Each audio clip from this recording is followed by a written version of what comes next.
Hello and welcome to Brand Out Banter. My name is Douglas Spencer from Spencer Brenneman, and Brand Out Banter is our opportunity to share an opinion about marketing because everyone's got an opinion.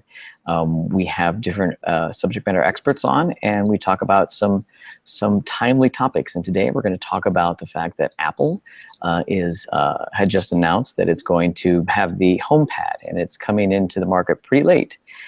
Given that its competition is things like Google Home and Amazon Echo. So we're going to talk about that. And more importantly, we're going to talk about what brands who don't have the brand equity of Apple have, how they can join a market late and then still do well. So with me today is a former colleague and a really great guy, Craig Konieczko. Craig, you want to introduce yourself? Sure. Thanks, Doug. Great to see you again, too, former colleague. So I'm Craig Konieczko. I'm a marketing strategy and insight specialist. I've worked with clients large and small, Fortune 500, all the way down to startups, helping them think through how their brands, their products, and their digital marketing ecosystems can put their customers at the center and continue to be relevant and continue to grow and share and penetration and ideally revenue and profits as well. Well, then you ought to have an opinion or two about this. So I'm glad you're here. In fact, he and I were chatting and we saw this topic. We thought, oh my God, this would be a great one to talk about. So, the reason I brought it up is because it's really shocking that Apple is so late to this game in particular, because it practically invented the whole Siri concept, or the concept of artificial intelligence being able to communicate and understand real language.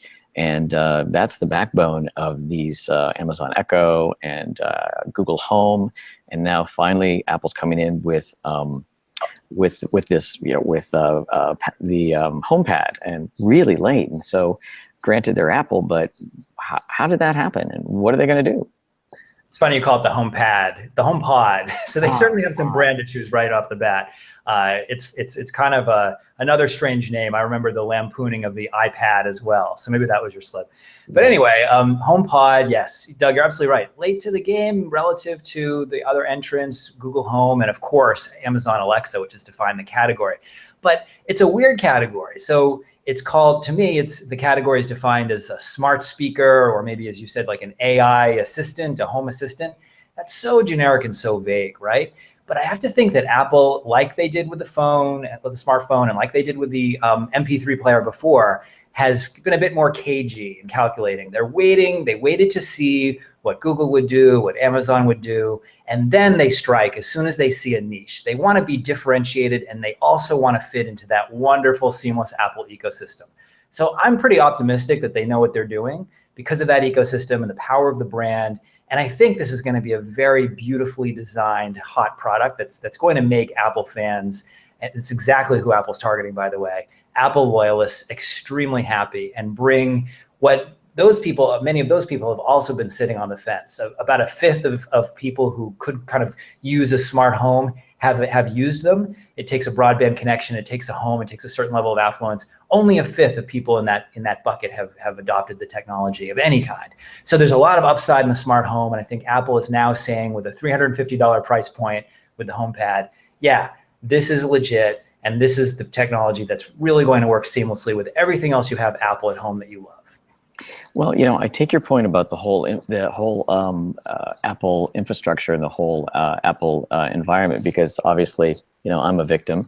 I've got everything Apple, and although I am starting to falter a little bit because Siri is not great, and I can't tell you how many times I've said, Siri, you're an idiot, which it just tries to make me feel bad, but it doesn't.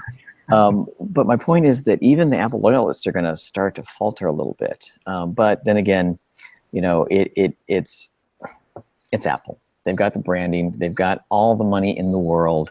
You and I have talked about the fact they don't even bother to have to tweet. They have a Twitter account, but they haven't tweeted once, and they're not on Facebook. And so, all right, so they have all of these resources, and yes, the product's going to be beautiful because everything that Apple does is beautiful. So yeah, what are regular companies, what are regular brands supposed to do when they find themselves in a position where, gosh, we are late to this market and everybody else is way ahead of us, and what are we going to do? We're not Apple. What are we going to do?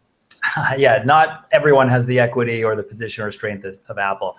But let's look, if you are a marketer in that situation, a brand manager or otherwise, let's look at what Apple does well and what we can learn. And what really, what I admire about Apple and their long-term play is they're always thinking about the product, the brand, and the ecosystem. I don't know about that order exactly, but importantly, they put the customer in the middle of those rings. So their products are beautiful, their brand is unassailable, and the ecosystem pulls it all together. So if you're a marketer thinking about a new product launch or trying to extend an innovation of some kind, or maybe just trying to sell more of what you're doing already, put your customer at the center, Doug. I mean, that's what we're always telling people to do, and that never changes. But think about how that product, think about how that proposition fits in your customers' lives functionally, but also emotionally.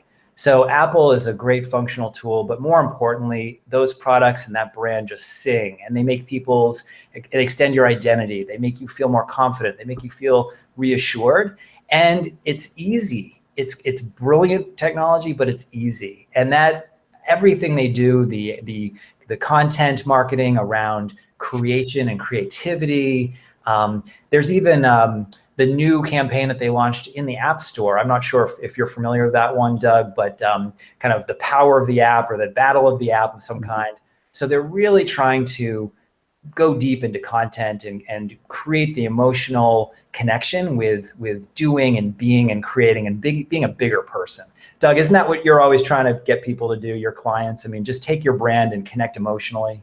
Of course, of course. I always say that human beings are we make decisions analytically and emotionally, whether we want to admit it or not, because emotion is a huge part of who we are. And so your facts and figures speak to the analytical side, but your brand speaks to the emotional side that everybody uses to make decisions.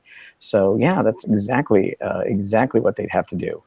I think you're absolutely right. I think it's the product, the brand, and the ecosystem that you have to think in its totality. But to your point, it's always got to be in the context of the customer. It's got to be in the customers. Why is the product important to the customer?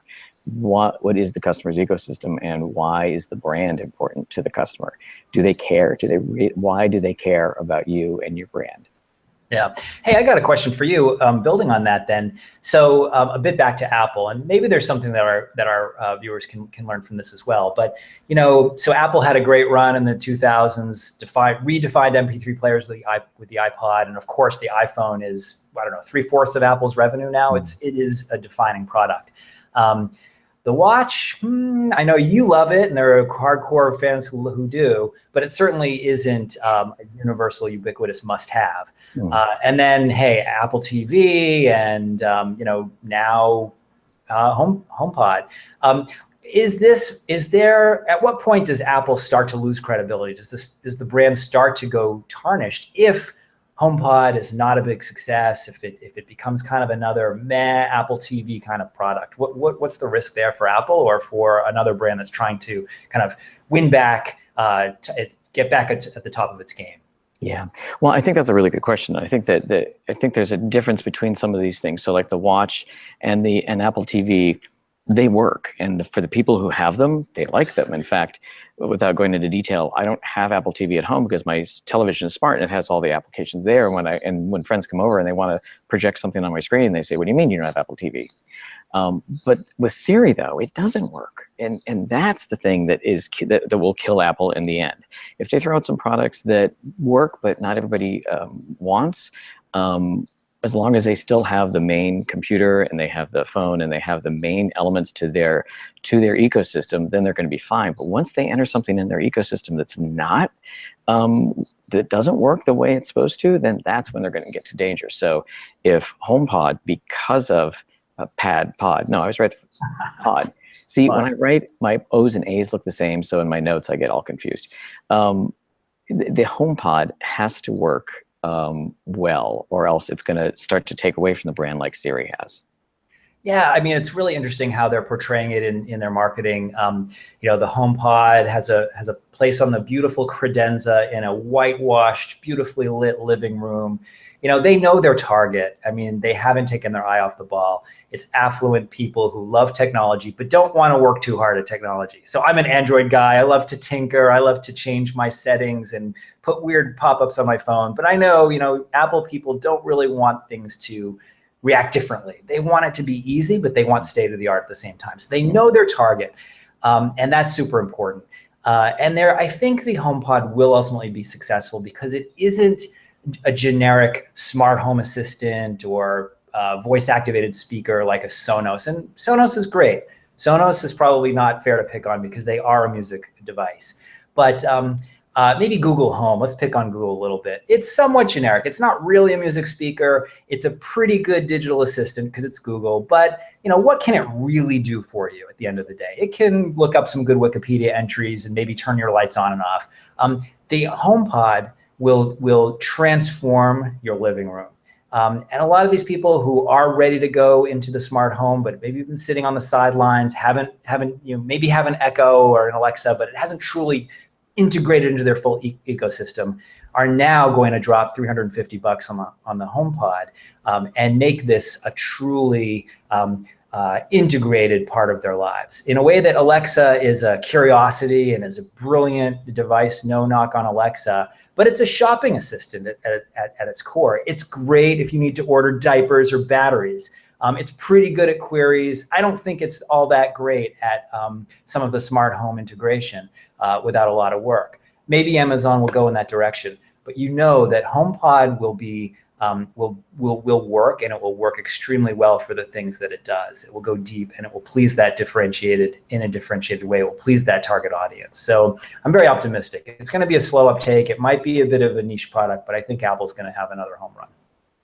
Well, uncharacteristically, I'm a little less optimistic than you are about Apple. I hope you're right. I just want to point out that, yeah, Sonos, but this is $350 a room. So this isn't one thing you buy for your entire home. Every room that you want to have music, that's $350. And yes, Apple's target is pretty affluent, but I don't know. I'm going to be interested to watch. But what, we have been going on. We could go on and talk about this forever. But the folks that are watching this are busy folks, so let's let them go. Craig, thank you so much for being a part of this. Any parting thoughts?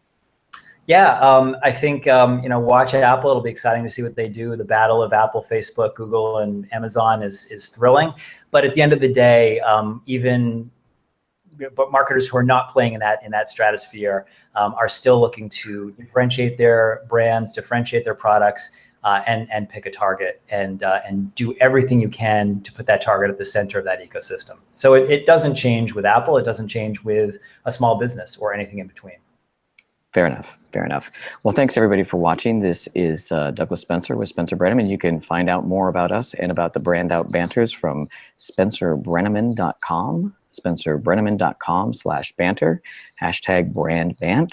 And again, thank you for watching, and have a great day. Take care.